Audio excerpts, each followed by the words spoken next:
Sarah pulled her rescue helicopter higher through the howling winds of the Northwest Territories.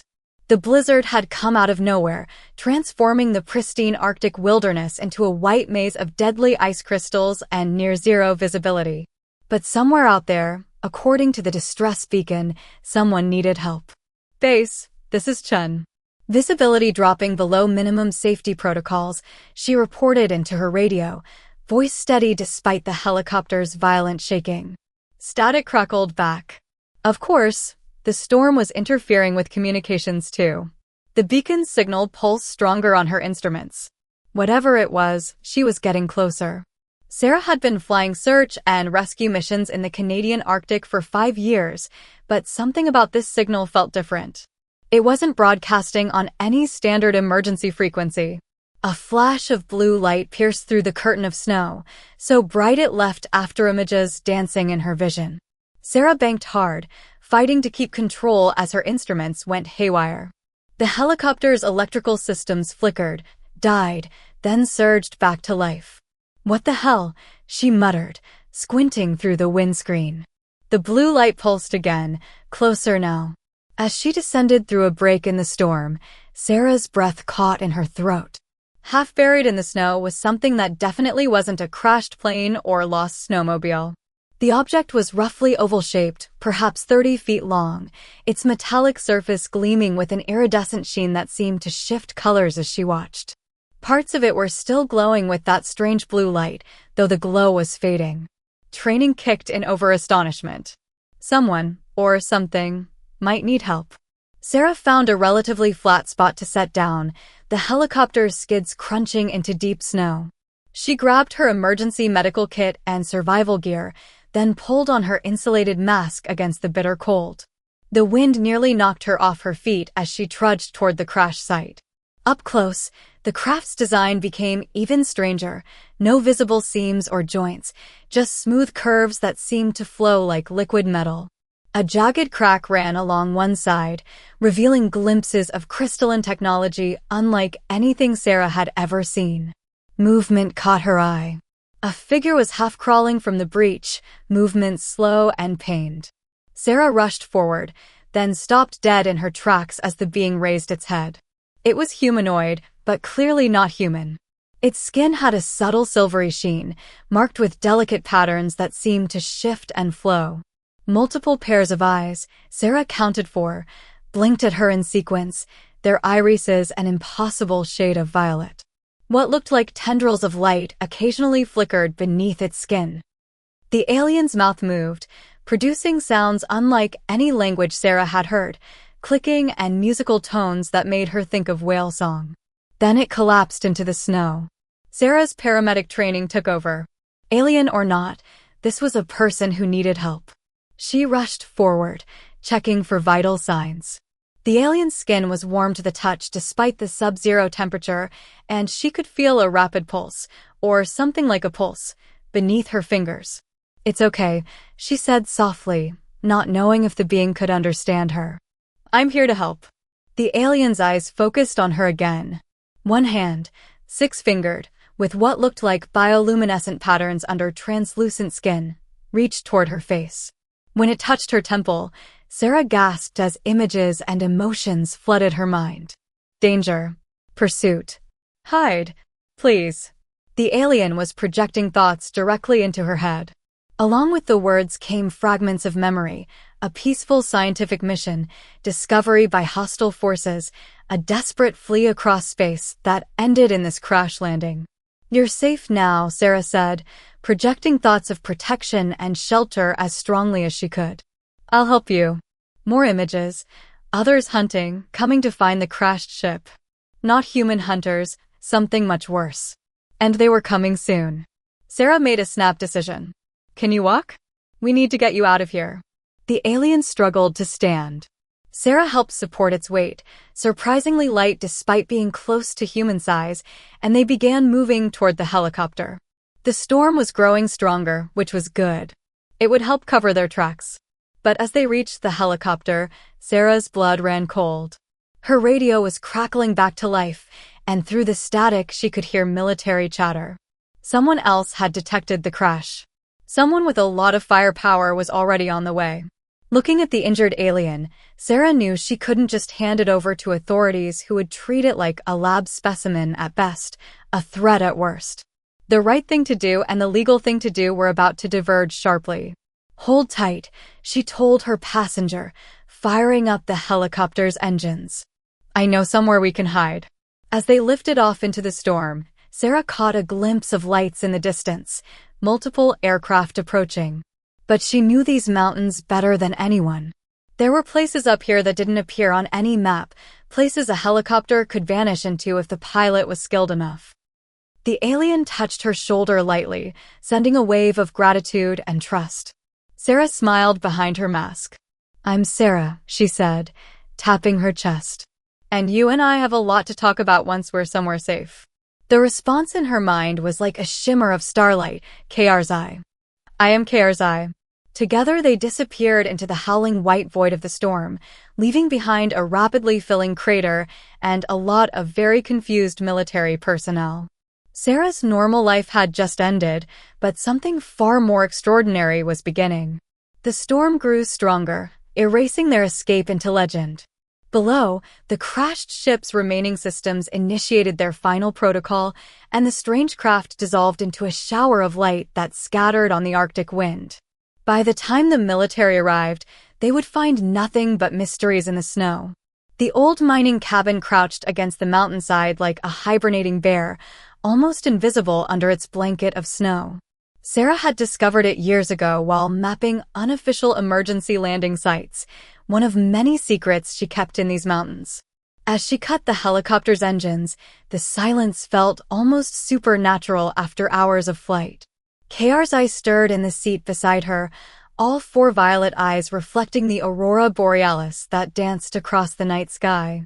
The alien scientist had drifted between consciousness and sleep during their flight, occasionally broadcasting fragments of dreams that painted Sarah's mind with impossible colors. "Home for now," Sarah said, gesturing to the cabin. "Not exactly five-star accommodation, but it's off the grid and well-stocked."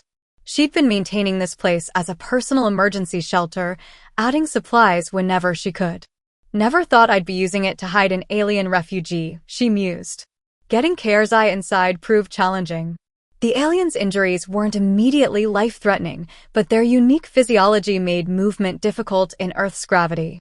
Sarah found herself supporting most of KRZI's weight, the alien's skin emanating a gentle warmth that seemed to pulse with their heartbeats. Inside, the cabin was basic but secure. Solar panels and a small wind turbine provided power, and the basement held enough supplies to last months. Sarah helped KRZI onto the bed while she got the wood stove going, watching as the alien's bioluminescent patterns shifted in response to the changing temperature. "Let me check your injuries," Sarah said, approaching with her medical kit. KRZI touched her temple, and a series of images flowed into her mind. Cellular regeneration, specific light frequencies, mineral requirements. Their healing process was different from humans, but not incomprehensible. As Sarah worked, KRZI began sharing more. The alien species called themselves the Lumini, a race of scientists and explorers. They had been studying Earth discreetly for decades, fascinated by humanity's rapid technological advancement and complex social structures. But recently, they'd attracted unwanted attention. The images in Sarah's mind turned dark, massive ships of black crystal, beings of living shadow, a wave of destruction sweeping across distant stars. The Vorkath, KRZI explained, cosmic predators who consumed civilizations, stealing their technology and knowledge before moving on. They had detected the Lumini's presence near Earth and followed, hoping to find new prey. "So that's who's hunting you," Sarah murmured, applying a light reactive bandage she'd modified according to KRZI's instructions. "And now Earth is in danger too." KRZI's response was a complex blend of guilt, determination, and hope. The Lumini had learned of the Vorkatha's approach too late to warn humanity through official channels. Any open contact would have accelerated the invasion.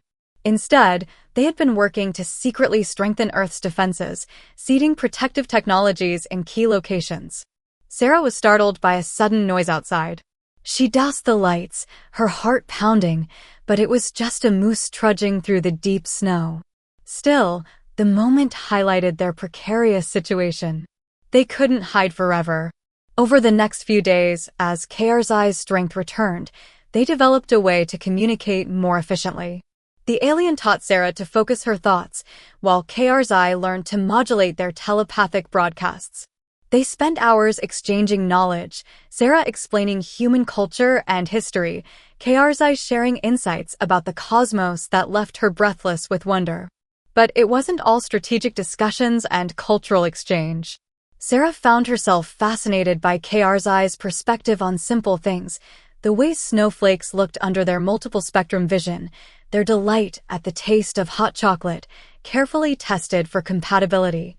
Their questions about human music and art.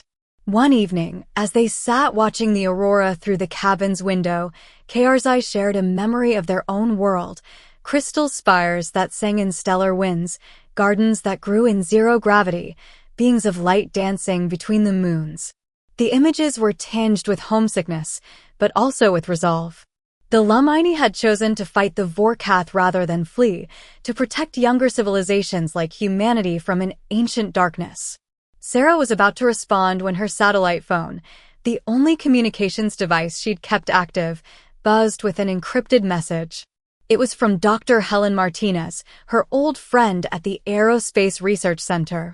The message was brief but clear. They found the energy signature. Military moving in. Get out now.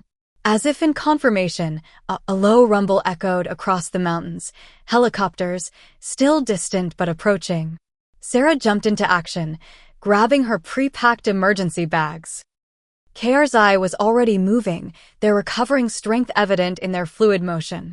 But as they headed for Sarah's helicopter, KRZI suddenly stiffened. A new set of images flooded Sarah's mind, vast shapes descending through the upper atmosphere, hidden from human detection, but clear to Lamini senses. The Vorkath weren't coming soon, they were already here. Sarah looked at the approaching military helicopters, then back at KRZI. They couldn't run anymore. It was time to make a stand. But first, they needed allies, and Sarah had a crazy idea about where to find them. "Do you trust me?" she asked KRZI. The alien's response was immediate, a wave of absolute confidence and warmth that brought tears to Sarah's eyes. Together, they turned toward the helicopter.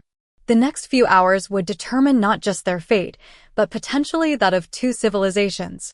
Above them, the aurora flickered with unusual patterns, as if reflecting the cosmic drama about to unfold in the frozen wilderness below. The helicopter skimmed low over the tree line, following the contours of ancient valleys as dawn painted the snow-covered peaks in shades of rose and gold. Sarah flew entirely on instinct now, all electronics off to avoid detection, navigating by landmarks and memory alone. In the seat beside her, KRZI's bioluminescent patterns pulsed with a mixture of anxiety and determination. They were headed for the Aquasauce Mohawk territory, where Sarah had made deep connections during her years of medical supply runs. If anyone would understand the importance of protecting an alien refugee from government authorities, it would be people who had their own long history with resistance and sovereignty. "There," Sarah murmured, banking toward a hidden clearing she'd used before. As they descended, figures emerged from the tree line, not the military pursuit they'd feared, but a welcoming committee Sarah had hoped for. Thomas Deere, the community's respected elder and secret keeper, stood at their head. KRZI touched Sarah's arm, broadcasting uncertainty. The alien had never met humans other than Sarah, and fear of the unknown radiated through their telepathic link. Sarah sent back reassuring images of Thomas helping her during past emergencies, his wisdom and discretion. The landing was perfect, it had to be, with their pursuers less than an hour behind. As Sarah helped KRZI from the helicopter, Thomas approached alone, his weathered face showing no surprise at the alien's appearance. He simply nodded, as if expecting them. "The stars spoke of your coming," he said simply. "The old stories tell of sky people who would return in Earth's hour of need." He switched to Mohawk, speaking rapid fire to his companions. They immediately began disguising the helicopter with pre-prepared camouflage netting. Inside Thomas's home, over steaming cups of traditional tea, Sarah and KR's shared their story. The aliens' telepathic abilities made the explanation faster, though many of the elders needed time to adjust to the direct mental communication. KR's showed them visions of the approaching Vorkath threat, while Sarah explained their desperate flight from military forces. "Your government seeks to cage what they don't understand," Thomas said, his dark eyes glinting. "We know this story well. But these shadow hunters you speak of, they are the greater threat." KR's projected images of Vorkath attacks on other worlds, cities reduced to ash, entire species enslaved or eliminated, planets stripped of resources and left as lifeless husks. The alien sorrow at these memories was palpable, filling the room with a heaviness that brought tears to many eyes. Thomas was silent for a long moment, then spoke in his native tongue. One of the younger members translated for Sarah. "He says our prophecies speak of a time when the world would face darkness from beyond the stars. When the sky people would return to stand with us against it. He says we must gather the Old Alliance." Sarah learned that the Old Alliance was a secret network of indigenous communities across North America, connected by ancient traditions and modern technology. They had been watching the skies for generations, passing down stories of previous visitors and keeping sacred sites ready for their return. As Thomas's people sent out coded messages to their allies, KR's shared something startling. The Lumini had visited Earth many times over the millennia, drawn by humans' unique potential. They had left hidden caches of technology in sacred places, technology that could now help defend against the Vorkath if they could reach it in time. The first cache was supposedly hidden in an underground chamber beneath a nearby mountain, protected by puzzles that only those who understood both Lumini science and Earth's ancient wisdom could solve. But reaching it wouldn't be easy. Military helicopters had been spotted circling the broader area, and KR's senses detected Vorkath scout ships in high orbit, preparing for their invasion. They needed to move quickly but carefully. Thomas's people provided them with traditional clothing to blend in during their journey to the mountain. As they prepared to leave, the elder pressed something into Sarah's hand, a small stone carving that seemed to pulse with a faint inner light. "This has been passed down through generations," he explained. "We were told it would help the sky people remember the way to their hidden knowledge." KR's reaction to the artifact was immediate, all four eyes widening as their skin patterns shifted to match the carving's subtle glow. Suddenly, KR's stiffened, broadcasting a warning. Sarah felt it too, a change in air pressure, a static charge that made her hair stand on end. Something was coming, something big. "They're starting," KR's projected, images of Vorkath ships entering the atmosphere burning into Sarah's mind. "The invasion begins now." Thomas looked to the sky, his expression grim but determined. "Then we must move faster than darkness itself." He turned to his people, calling out instructions. Within minutes, a well-organized evacuation was underway, people heading to predetermined sanctuary sites, taking only what was most essential. Sarah and KR's joined a small group of warriors heading toward the mountain cache. As they moved through the winter forest, Sarah reflected on how quickly her world had changed. A week ago, she had been a simple rescue pilot. Now she was part of humanity's first line of defense against an alien invasion, guided by ancient wisdom and future technology. KR's touched her mind gently, sharing an image of their joined hands reaching toward a light in the darkness. The message was clear: whatever came next, they would face it together. Above them, the northern sky began to ripple with unnatural colors as the Vorkath ships prepared to reveal themselves to an unsuspecting world. The hunt was no longer about finding a place to hide, it was about finding the means to fight back. And somewhere in these mountains lay the key to humanity's survival, waiting to be unlocked by the combined knowledge of Earth's oldest cultures and the stars themselves. The mountain loomed before them like a sleeping giant, its snow-covered peaks disappearing into low clouds tinged with the unnatural colors of Vorkath energy signatures. Sarah, KR's and their small team of Mohawk warriors moved through the deep snow with practiced silence, guided by both ancient knowledge and alien technology. KR's skin patterns had been shifting more frantically as they approached their destination, resonating with something hidden deep within the mountain. The stone carving Thomas had given them pulsed in harmony, growing warmer with each step. "There," whispered Lisa Two Rivers, one of their guides, pointing to a nearly invisible crack in the rock face. The old stories speak of a doorway that only opens to those who carry starfire in their blood. KR's moved forward, their four violet eyes focusing intently on the rock surface.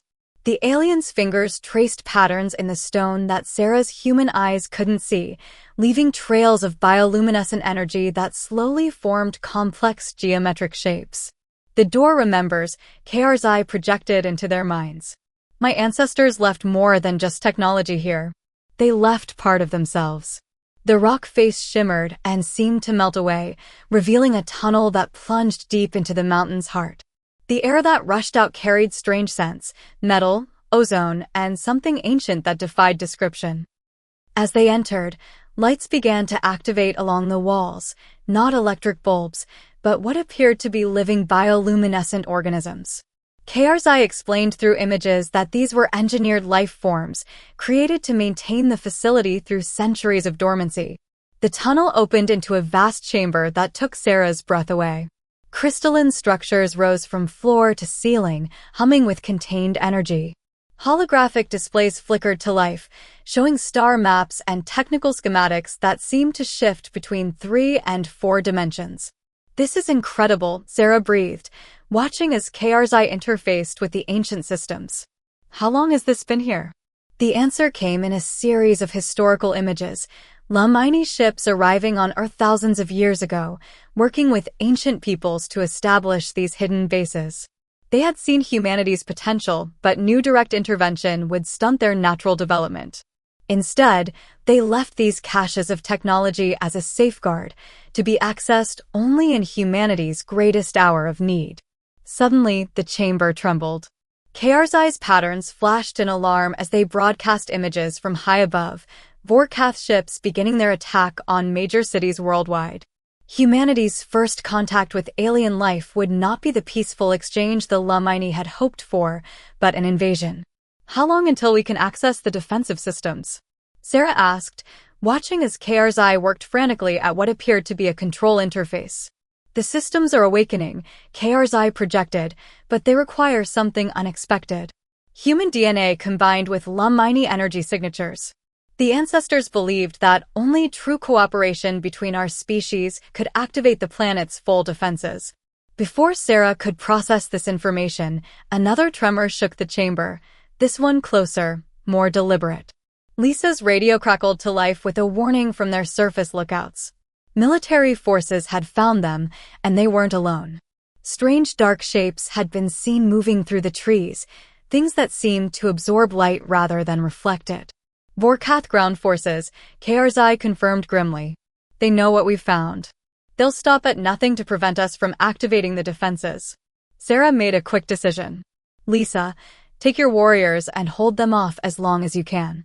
KR's and I will complete the activation sequence." She turned to the alien scientist, her voice firm. "Whatever you need from me, take it." KR's response was a wave of emotion, gratitude, concern, and something deeper that defied human classification. The alien guided Sarah to place her hands on a crystalline panel while they did the same. The contact was electric, and Sarah gasped as she felt her consciousness expanding.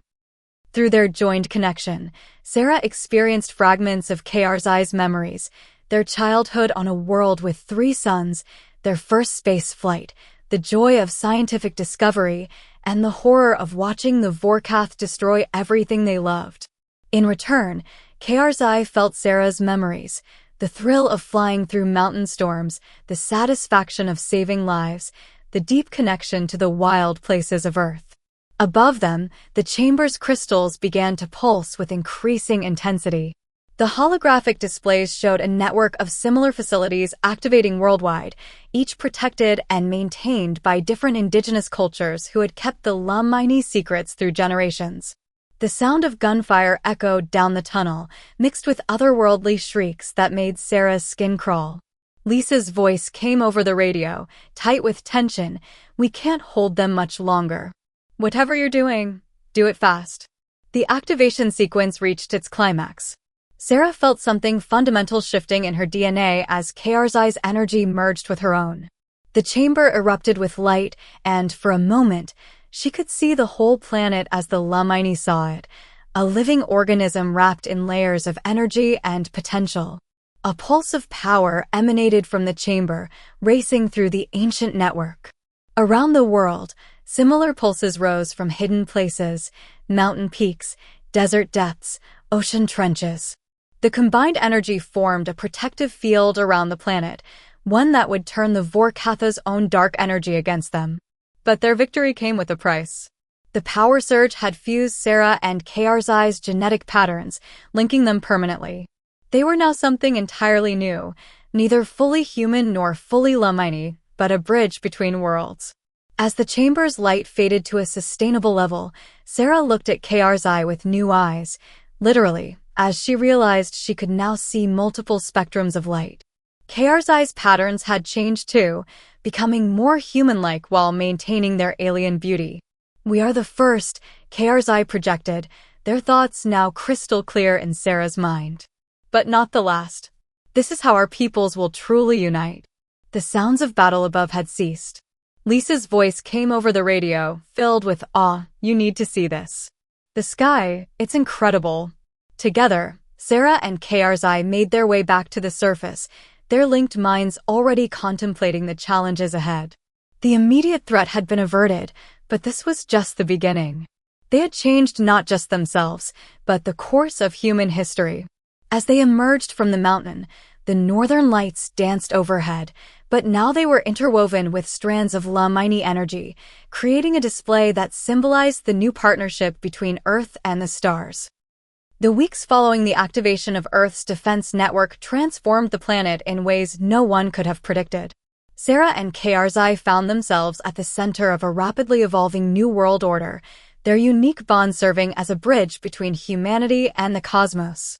From their temporary headquarters in an underground Lamini facility beneath the Canadian Rockies, they watched as the truth of humanity's place in the universe unfolded across global media. The Vorkath invasion had been repelled, their dark ships turned to cosmic dust by the ancient defensive grid, but the real challenges were just beginning. "Another delegation has arrived," announced Lisa Two Rivers, who had become their chief of security. "Representatives from the European Union this time." Sarah nodded, feeling KRZI's presence in her mind, a constant companion since their genetic merger. Their shared consciousness had become a symphony of human intuition and Lamini knowledge, each enhancing the other. "They seek reassurance," KRZI projected, their thoughts tinged with understanding. Like all the others. The meeting chamber was a marvel of bioengineered architecture, its walls alive with shifting patterns that responded to the emotions of those within. The EU delegates entered with poorly concealed awe, their practiced diplomatic facades cracking at the sight of KRZI's ethereal form and Sarah's subtly altered appearance, her eyes now holding the same violet depths as her alien partners, her skin occasionally shimming with bioluminescent patterns. "Welcome to Unity Base," Sarah greeted them, using the formal title that had been chosen for the facility. "We understand you have concerns about the activation of additional defense nodes in your territories." The next hours were spent explaining what many were calling the Great Awakening, the restoration of ancient Lamini technologies hidden across Earth. Each node, like the one in the mountain, required the cooperation of local indigenous peoples and volunteers willing to undergo the genetic merger process that Sarah and KRZI had pioneered. "But how can you guarantee the safety of this process?" demanded one delegate, a stern-faced woman from Germany. "You're talking about fundamentally altering human beings." "Show them," KRZI suggested privately. Sarah nodded and raised her hand, projecting a holographic display of the genetic transformation process. The chamber filled with shifting DNA strands, showing how the merger created something entirely new while preserving the essential nature of both species. "We're not losing our humanity," Sarah explained. "We're expanding it." Each merger is unique, drawing on the strengths of both individuals involved. The process can't be forced. It requires complete voluntary participation and compatibility. As if to demonstrate, Sarah and KR's patterns synchronized, filling the room with a gentle glow. The delegates unconsciously relaxed, their fear response soothed by the harmonic energies. But just as the meeting was concluding, an urgent alert pulsed through the facility's neural network. Lisa rushed in, her face grave. "We've got a situation. The Chinese government is attempting to force access to a node without indigenous cooperation. They're using military forces against the local guardians." Sarah and KR's moved as one to the facility's central command sphere, a room that allowed them to monitor the global network of mining sites. The situation in China's Yunnan province was deteriorating rapidly. Local people, who had protected a hidden mining cache for generations, were being threatened by government forces. "We cannot allow the nodes to be accessed through violence," KR's projected, their concern radiating through their shared consciousness. "The technology will only respond to harmony and mutual respect." Sarah opened a direct channel to the Chinese leadership, their combined consciousness allowing them to communicate in perfect Mandarin. The holographic projection of their merged form, human and mining elements in perfect balance, appeared in Beijing's central command. "The nodes are not weapons to be seized," they spoke in unified voice. "They are bridges to be built. Continue this aggression, and the defensive network will consider it a hostile action no different from the Vorkath threat." To emphasize their point, they allowed the Chinese leaders to feel a fraction of the network's power, the same power that had turned the Vorkath fleet to dust. The effect was immediate. Within hours, the military forces were withdrawn, replaced by diplomatic representatives ready to engage in peaceful dialogue with the Guardians. But the incident highlighted a growing problem.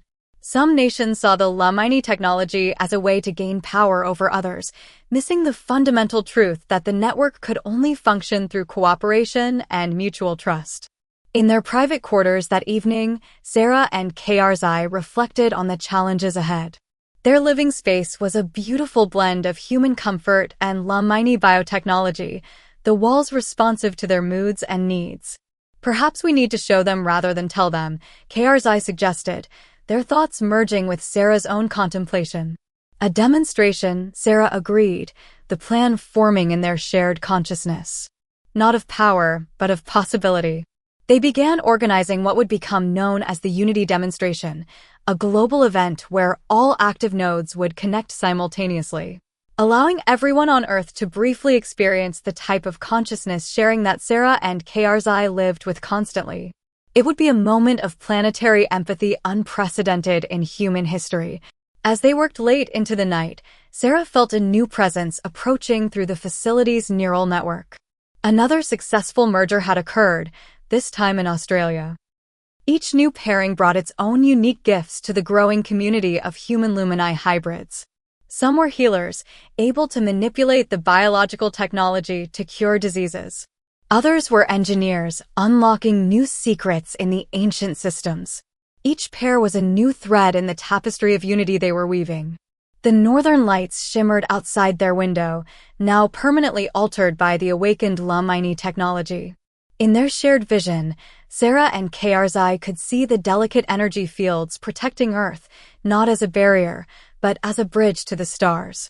"We are building something that has never existed before," KR's observed, their thoughts colored with hope and determination. "A bridge between worlds," Sarah agreed, their patterns synchronizing in the darkness. "Built on trust, maintained by understanding, and powered by love." Above them, the first of many mining ships appeared in orbit, no longer hiding, but coming openly to join in the great experiment their planet had become. Earth was taking its first steps into a larger universe, led by those who had learned to bridge the gap between the stars themselves. 1 year after the Great Awakening, Earth had become unrecognizable, yet somehow more itself than ever before. From Unity Base's observation deck, Sarah and KR's watched ships of light dance between crystal spires that reached into the aurora-painted sky, their merged consciousness experiencing each moment in spectrums humans had never before imagined. The final sanctuary dome is complete, Lisa announced, her own form now subtly altered by her recent merger with a Lumini scientist named Telear. The massive biodomes housed refugees from worlds destroyed by the Vorkath, each one a self-contained ecosystem adapted to specific alien biologies. The healing begins, Karzai projected, their thoughts colored with hope and remembered pain.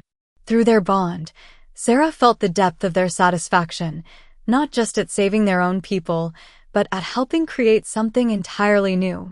The Unity Council chamber had become Earth's de facto center of governance, though governance hardly described the new form of decision-making that had evolved.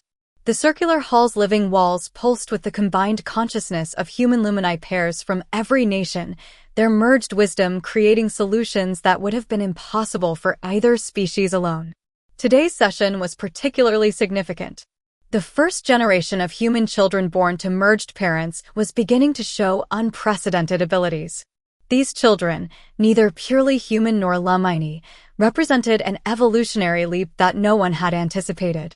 "They're calling them the Star Children," Sarah explained to the assembled council, projecting images of toddlers whose skin shimmered with constellations, whose minds reached instinctively across space.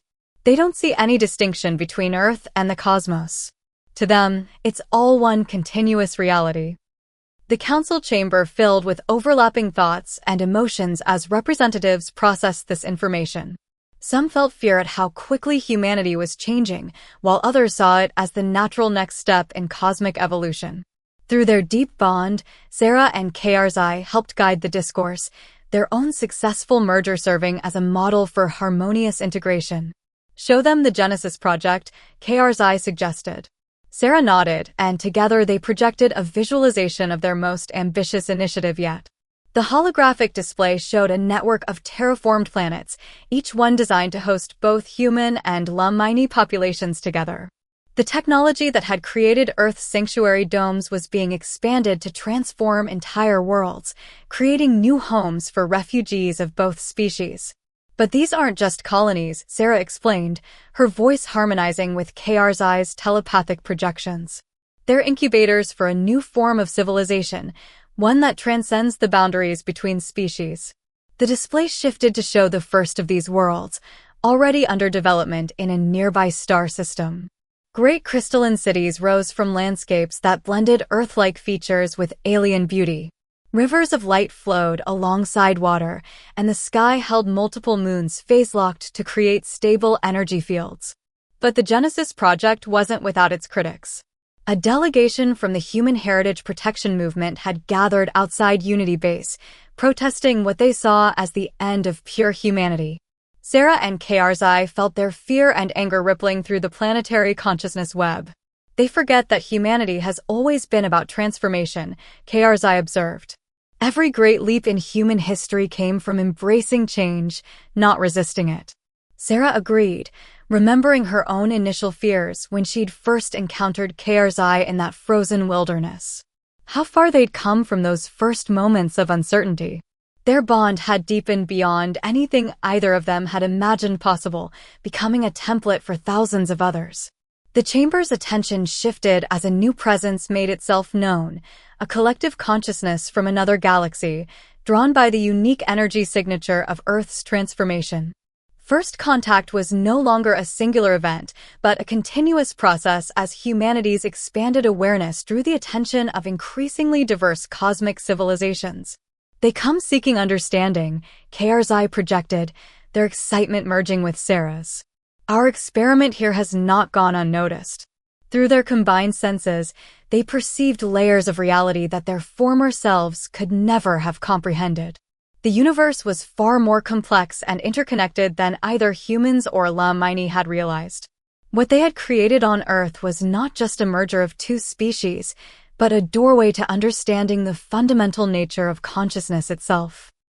As if to emphasize this point, a group of star children entered the chamber, their natural ability to interface with both human and alien technologies creating ripples of light in the air around them. They moved with the grace of beings completely at home in their hybrid nature, already reaching toward possibilities that their parents were only beginning to grasp. "This is how we defeat the darkness," Sarah said softly, watching the children play with strands of reality itself. Not through weapons or walls, but by becoming something new. Something that can bridge all gaps, heal all divisions. KR's eyes patterns synchronized with hers, their shared consciousness expanding to embrace the moment fully. The Vorkath sought to consume differences they projected. We have learned to celebrate them, to weave them into something stronger than the sum of its parts. The observation deck's windows suddenly filled with light as a Lumini ship emerged from fold space, its crystalline structure glowing with welcome. More refugees, more opportunities for growth and transformation. Earth had become a beacon in the cosmos, a living example of evolution through unity rather than conquest. Sarah and KR's eye moved as one to greet the newcomers, their merged form a testament to the power of trust and love across the boundaries of species. Above them, the aurora danced with colors that no single species could see alone, but that their combined vision perceived as a symphony of light and possibility. The bridge between worlds had become a bridge between realities, opening the way to a future that neither humanity nor the Lumini could have achieved alone. And this was still just the beginning, the first steps into a cosmos that waited to be explored by those who had learned to see through each other's eyes, to feel through each other's hearts, to dream with combined imaginations. As night fell over Unity Base, the Star Children's laughter echoed through halls that pulsed with living light, a sound that carried the promise of tomorrow in every note. The universe, vast and mysterious, seemed to listen and respond, offering new wonders to those who had learned to reach for them together.